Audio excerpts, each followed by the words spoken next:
Shalom, selamat pagi, saudara-saudara yang dikasihi Tuhan Yesus Kristus. Selamat berjumpa dalam renungan pada pagi hari ini. Saya mengucapkan selamat hari Minggu, selamat beribadah, dan selamat melayani Tuhan. Salam sejahtera buat saudara semua dimanapun saudara berada.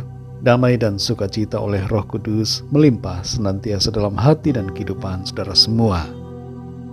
Sebelum kita mendengarkan renungan firman Tuhan, mari kita berdoa.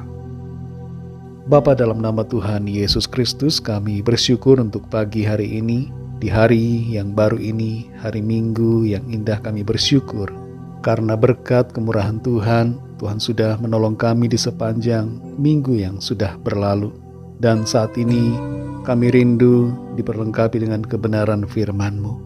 Urapi kami Tuhan, berikan kami pengertian untuk memahami akan kehendak-Mu. Dalam nama Tuhan Yesus kami berdoa. Haleluya, amin. Saudara yang dikasihi Tuhan, ayat renungan kita pada saat ini terdapat dalam Injil Lukas pasal 4 ayat yang ke-13. Tertulis demikian. Sesudah iblis mengakhiri semua pencobaan itu, ia mundur daripadanya dan menunggu waktu yang baik.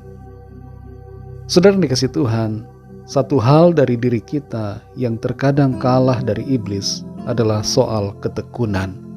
Iblis adalah pribadi jahat yang pantang menyerah dalam melakukan godaan dan selalu mencoba untuk menjatuhkan manusia ke dalam dosa.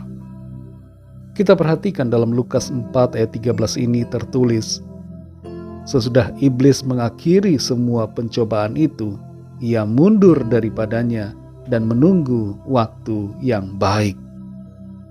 Kalau iblis mundur, itu bukan berarti dia menyerah, tapi ia menunggu waktu yang tepat untuk menyerang, menggoda, dan menjatuhkan manusia. Kita perhatikan, saudara, bahwa Tuhan Yesus dalam keadaannya sebagai manusia mengalami pencobaan dari iblis. Ia dibujuk untuk berbuat dosa. 3 area pencobaan yang dialami Tuhan Yesus adalah keinginan daging, keinginan mata, dan keangkuhan hidup. Dalam semua pencobaan itu, Tuhan Yesus tidak dapat dijatuhkan oleh tipu muslihat iblis.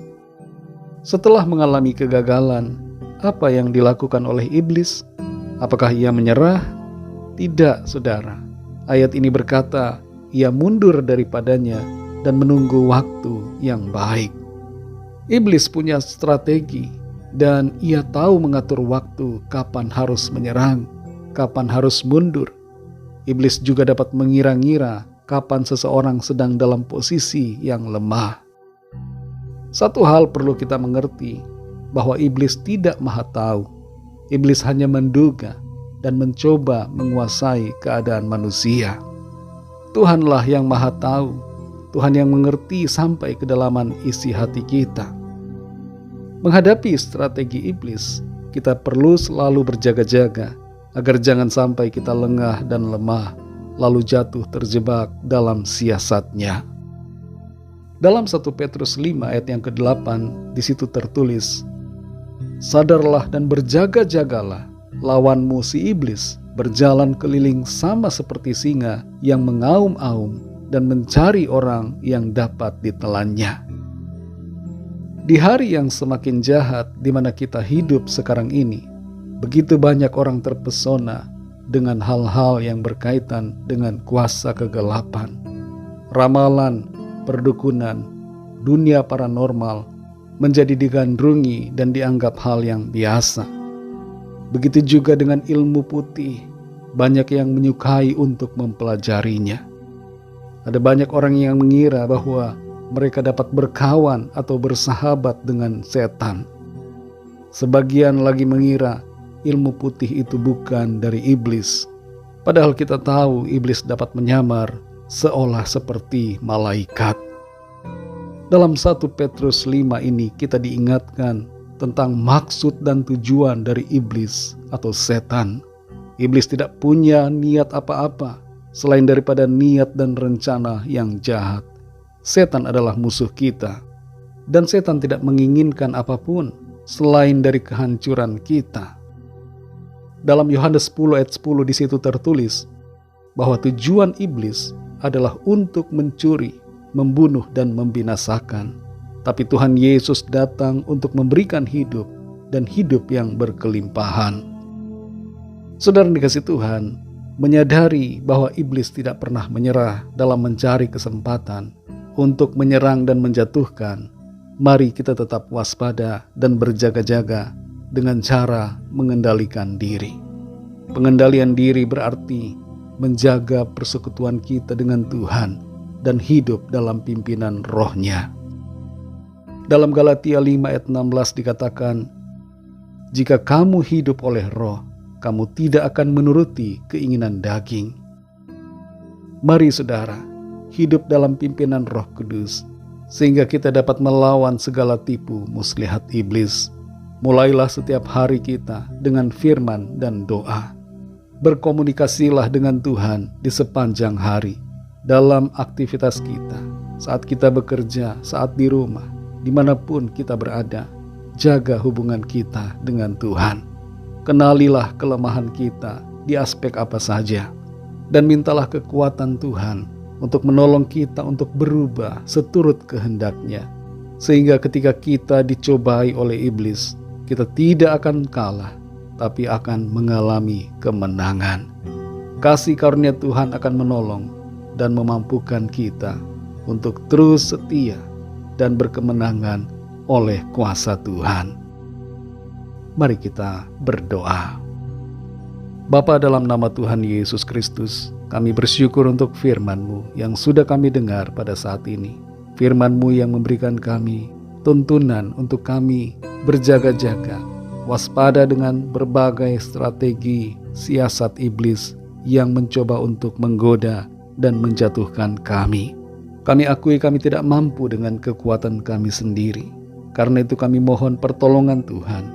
Kuasa Roh Kudus-Mu menguasai setiap kami, menuntun memimpin kami, untuk kami mengerti dan senantiasa taat melakukan firman-Mu, hidup dalam pimpinan Roh-Mu, dan senantiasa kuat di dalam firman-Mu. Kami mau terus pegang teguh kebenaran firman Tuhan. Kami mau menghidupinya di dalam hidup kami, dan kami mau melawan setiap tipu muslihat iblis dengan kuasa firman-Mu.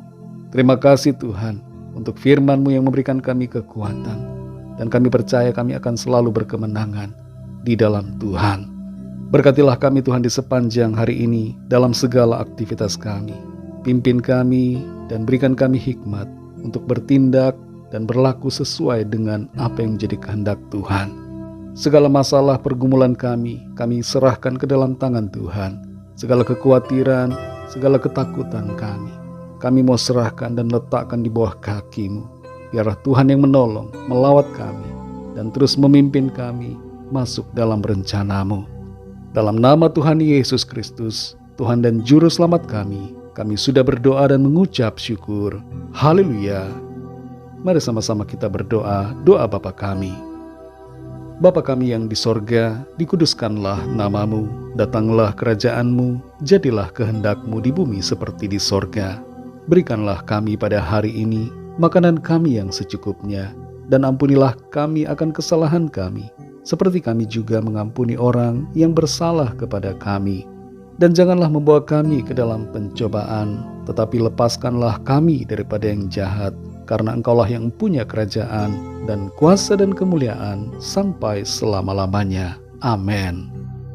Terimalah berkat Tuhan. Tuhan memberkati engkau dan melindungi engkau. Tuhan menyinari engkau dengan wajah-Nya dan memberikan kasih karunia. Tuhan menghadapkan wajah-Nya kepadamu dan memberikan damai sejahtera.